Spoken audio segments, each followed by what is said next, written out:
evening, ladies and gentlemen. This is the end of the 2018 Junior World Judo Championships here in the Bahamas in Nassau, and I'm delighted to be joined by my colleague Mr. Sheldon from Peru. Good evening, Sheldon. Good evening, Sandra, and good evening, everyone at home.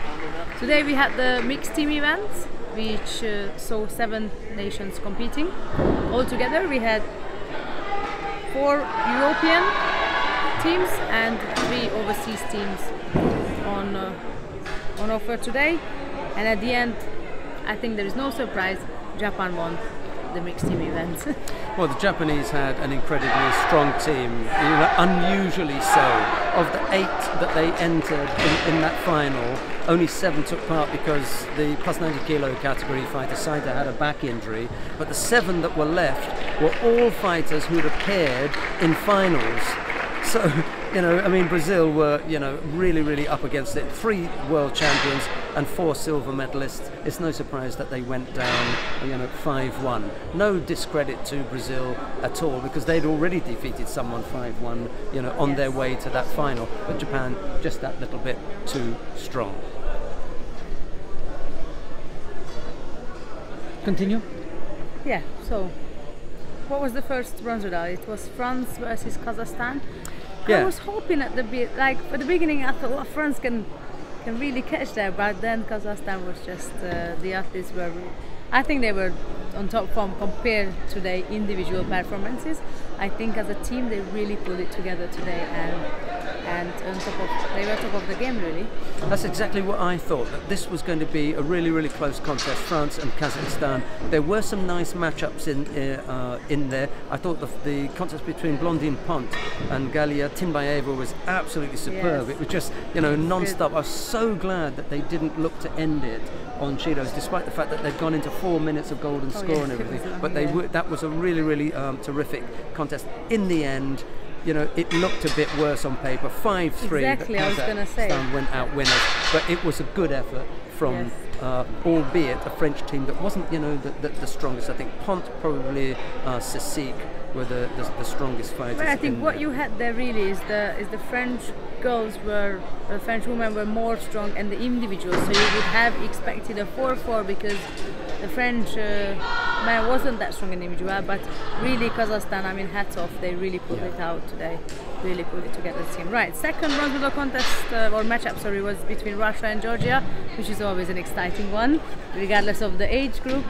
Russia versus Georgia is always something that you're looking forward to see. So what were your thoughts on that? Well, given that we'd seen, the 5-3 loss for the French, and then we were coming to a 5-1, whitewash from Japan over Brazil, the Russia-Georgia matchup was really close.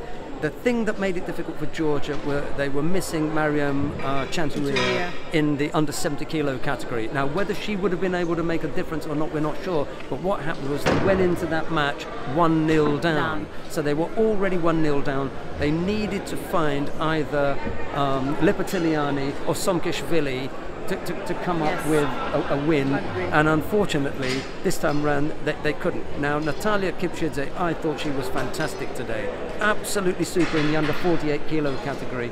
This bodes well for Georgia in the future. Remember, we're looking at juniors here, and they're thinking about a senior world championship mixed team. Absolutely, that's bouncing the ultimate back. Goal. Yeah. And I think that they've got the makings of it here, because even if this quartet, these 4 that were here, Somkishvili, Chanturia, Lipatiliani and Kipchidze, even if they don't do it, what they're going to do is they're going to inspire other young Georgian females to come into it.